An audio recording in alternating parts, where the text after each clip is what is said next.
পেঁয়াজ হালকা brown colour হয়ে গেছে। এখন দেখুন রসুন বাটা 1 চা চামচের একটু কম, আদা বাটা 1 চা চামচের কম, ধনে জিরা 1200 গুঁড়া 1 চা চামচ, হলুদের গুঁড়া 1 চা চামচের কম, মরিচের গুঁড়া 1 টেবিল চামচ, সবগুলো দিয়ে দিচ্ছি।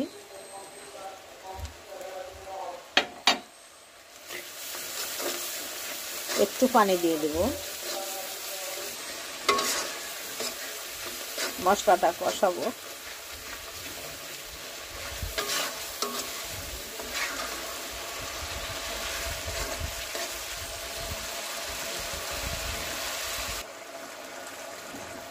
মশলাটা কষিয়ে নিয়েছি। আর এইখানে এই যে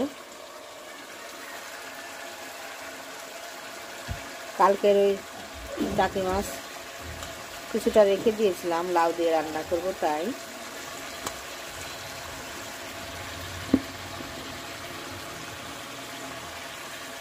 দেখুন এই কয়েকটা এমনি গোটাই রেখেছি। আর এগুলো অবশ্য মানুষদের কাটানোর জন্য, তাদের ইচ্ছা মতোই তারা কাটে। অনেক সময় আমার পছন্দই হয় না মানুষের কাটা তরি তরকারি বা মাছ মাংস, তো নিজের অনেক কষ্ট হয়ে যায়, জন্য বাধ্যতামূলক কিছু কিছু কাজ মানুষদের করাতে হয়।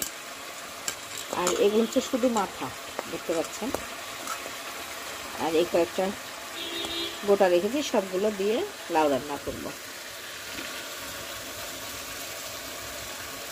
দিয়ে দিচ্ছি।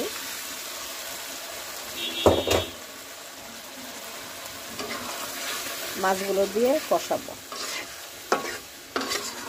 মিনিট 2 কষিয়ে নেব।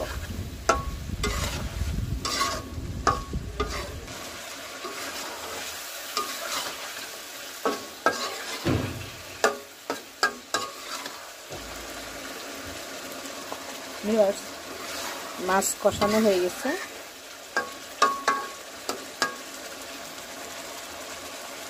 এখানে কিন্তু জানালার সামনে আমার চুলা, জানালা খোলা আছে জন্য একটু মনে হচ্ছে ছোটা লাগছে, দেখেন ওয়েদার। তো সেজন্য তরকারিতে একটু মনে হচ্ছে ছোটা লাগছে, আপনারা কিছু মনে করবেন না।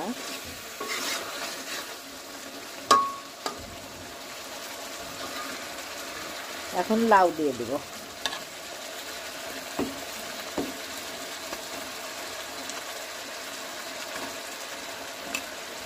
লাউ দিয়ে কিন্তু পানি দিব না, কারণ লাউয়ের মধ্যে এমনিতেই